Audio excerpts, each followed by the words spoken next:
इस दुनिया में ऐसे कई लोग होते हैं जो सिर्फ अपना ढोल पीटते हैं, यानी उन्हें हर चीज अपनी इच्छाओं के मुताबिक चाहिए, चाहे इससे आसपास के लोगों को तकलीफ हो या ना हो।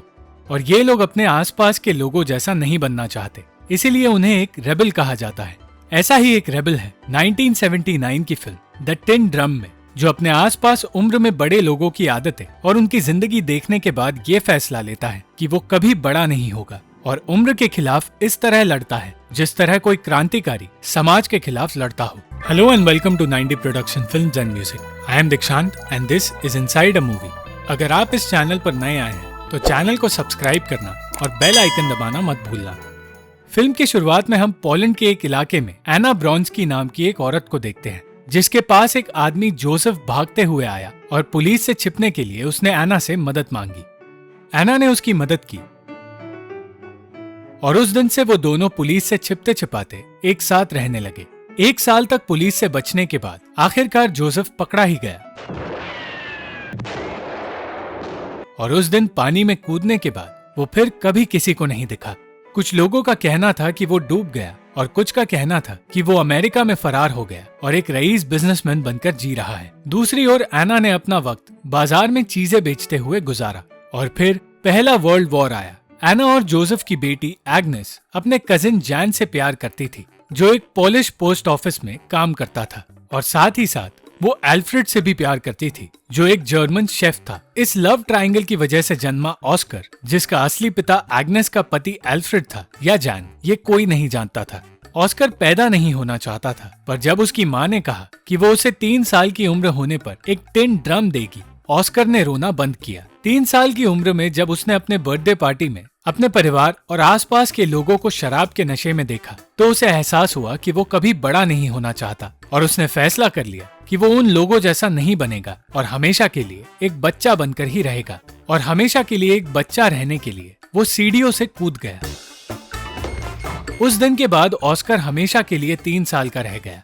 अपने टूटे हुए ड्रम को ऑस्कर कभी अपने से दूर नहीं करना चाहता था, पर जब उससे वो ड्रम छीना जाने लगा, तब ऑस्कर को पता चला कि चिल्लाने पर उसकी आवाज इतनी ऊंची हो सकती है कि वो अपनी आवाज से कांच तोड़ सकता है, और वो हर किसी को अपनी ये पावर दिखाने लगा।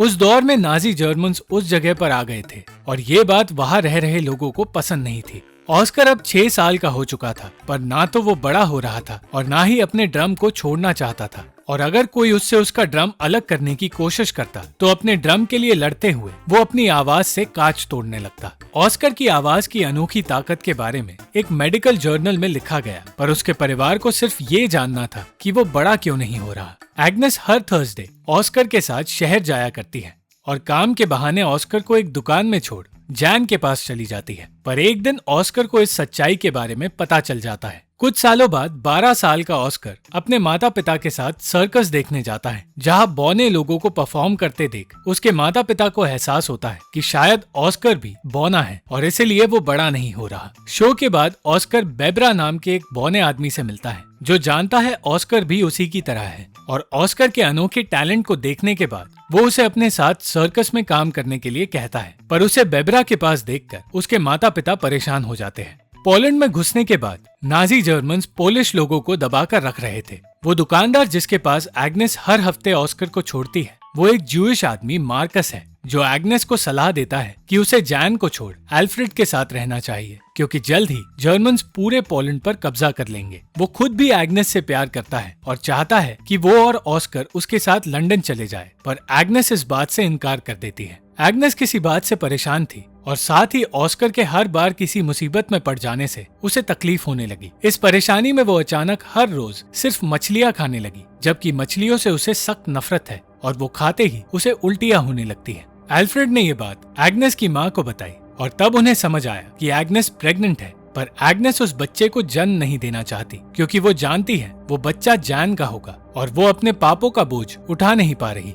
एल्फ्रेड को इस बात से कोई फर्क नहीं पड़ रहा था कि वो बच्चा किसका है, वो बस एग्नेस के इस फैसले को बदलना चाहता था। पर क्योंकि ऑस्कर को जन्म देने के बाद एग्नेस कभी खुश नहीं रह पाई, इसीलिए वो ऐसा नहीं करना चाहती, और मछलियाँ खाने के बाद रिएक्शन की वजह से एग्नेस की उसी वक्त मौत हो गई। उसके फ्यूनरल पर मार्कस आया, पर वहाँ मौजूद नाजीज ने उसके जूइश होने की वजह से उसे बेइज्जत करके जबरदस्ती वहाँ से निकाल दिया। वहाँ मौजूद हर इंसान के जाने के बाद मार्कस अकेले में एग्नेस की कब्र के पास आया ताकि कोई उसे फिर से रोक ना दे। नाजीज हर जूइश घर और दुकान को तबाह कर रहे थे और उन्होंने मार्कस की दुकान को भी ऐसे ही तबाह कर दिया और इस वजह से मार्कस ने अपनी जान दे दी। मार्कस के जाने के साथ साथ ऑस्कर के लिए नए ड्रम्स पाने का रास्ता भी बंद हो गया। ऑस्कर की आदतों से परेशान होने पर जिस तरह उसकी माँ की मौत हो गई, उसी तरह कुछ सालों बाद ऑस्कर की ही वजह से जैन की भी मौत होने वाली थी। अपने ड्रम को ठीक करवाने के लिए ऑस्कर जैन को पोलिश पोस्ट ऑफिस ले गया, जो अब नाजियों से घिरा हुआ था। पोस्ट ऑफिस में पोलिश लोग जर्मन्स पर हमला करने की तैयारी कर रहे थे और उस दिन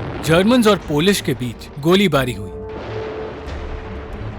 हमले के बीच ऑस्कर जैन को ढूंढता रहा, पर वो उसे कहीं नहीं मिला और बहुत देर तक ढूंढने के बाद जैन उसे एक कमरे में छिपा हुआ मिला, जहां ऑस्कर को एक नया ड्रम दिख गया। ऑस्कर उस ड्रम को पाने की जिद करने लगा और उसकी जिद पूरी करते हुए वहां मौजूद वो आदमी घायल हो गया जो उस हमले को लीड कर रहा था और कई देर तक उसे बचाने की कोशिश करने के बावजूद वो बच नहीं पाया।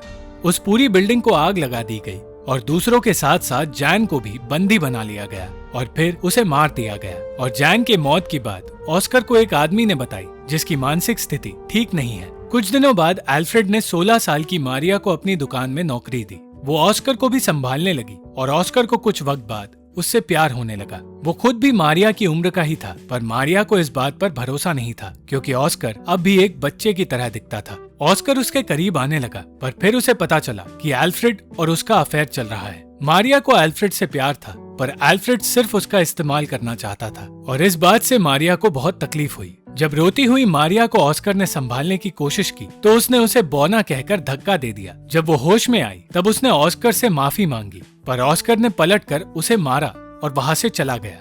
मारिया अब एल्फ्रेड के बच्चे की माँ बनने वाली थी और ऑस्कर उस बच्चे को मारना चाहता था, पर मारिया ने ऐसा होने नहीं दिया और कुछ वक्त बाद मारिया ने एक बेटे को जन्म दिया। हर कोई इस बात से खुश था सिवाय ऑस्कर के, जिसे ये लग रहा था कि वो बच्चा उसका है। ऑस्कर की पड़ोसन लीना अपने पति के साथ खुश नहीं थी क्योंकि उसे नाजी लड़कों के साथ वक्त बिताना ज्यादा पसंद था, पर एक दिन उस आदमी को नाजीज ने उन लड़कों के साथ गलत हरकत करते हुए पकड़ लिया और फिर उसे सजा के तौर पर मार दिया गया।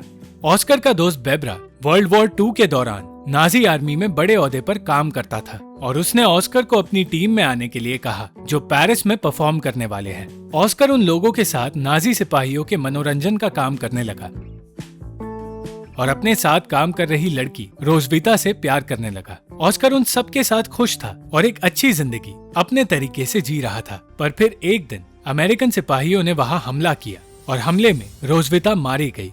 ऑस्कर ने हमेशा के लिए अपने प्यार को खो दिया। उस हादसे के बाद ऑस्कर घर लौट आया और उसने देखा कि वो पूरी जगह तबाह हो चुकी है और उसे ये पता चला कि कुछ वक्त बाद रशियंस वहाँ आने वाले हैं और जर्मन्स को उस देश से बाहर निकाला जाने वाला है। ऑस्कर ने मारिया के 3 साल के बेटे कर्ट को वैसा ही ड्रम गिफ्ट किया जैसा उसे मिला था। मारिया उसके आने से खुश नहीं थी, पर एल्फ्रेड को उसके आने से खुशी हुई और उसने उसे उन लोगों की नजरों से छुपा कर रखा जो ऑस्कर को एक हॉस्पिटल में इलाज के लिए भर्ती करना चाहते हैं। एल्फ्रेड ये मानने को तैयार नहीं था कि उसका बेटा अबनॉर्मल है, पर मारिया का कहना था कि उसे इलाज की जरूरत है ताकि वो बड़ा हो पाए। अपने ही लोगों की तबाही देखकर एल्फ्रेड को नाजीज और हिटलर से नफरत हो गई थी और वो अपने परिवार के साथ साथ अपनी पड़ोसन लीना और ऑस्कर को भी छुपा कर रख रहा था। वो अपने नाजी सिपाही होने की सच्चाई को भी छिपा रहा था, पर एक दिन रशियन सिपाही वहां घुस आए और उन्होंने लीना के साथ जबरदस्ती की।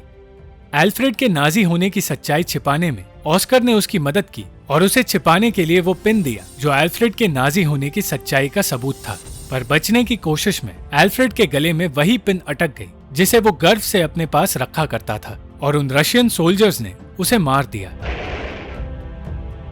फिर से ऑस्कर के ही वजह से एक और इंसान की मौत हो गई। अगली सुबह मारियस नाम का एक जूइश आदमी एल्फ्रेड की दुकान में आया जिसे उस जगह का नया मालिक बना दिया गया था। दुकान को अपने हाथ में लेने के बाद मारियस ने ही एल्फ्रेड का फ्यूनरल संभाला क्योंकि उसने भी अपनी पत्नी और बच्चों को कंसंट्रेशन कैंप में खो दिया और वो जानता है कि अपनों को खोने का दर्द कैसा होता है। एल्फ्रेड के फ्यूनरल पर ऑस्कर को एहसास हुआ कि अब वो पूरी तरह से अनाथ है और उसने फैसला किया कि वो फिर से बड़ा होगा क्योंकि अब बड़ा होना उसके लिए बहुत जरूरी है। अपना ड्रम कब्र में दफनाकर ऑस्कर ने अपनी इस अनोखी शक्ति को छोड़ा और तब कर्ट ने उसके सर पर पत्थर फेंक के मारा।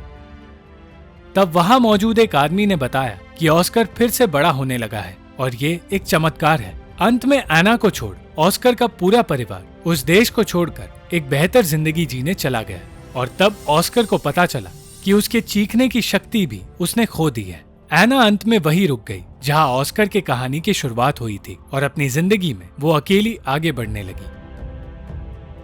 Thank you for watching the video.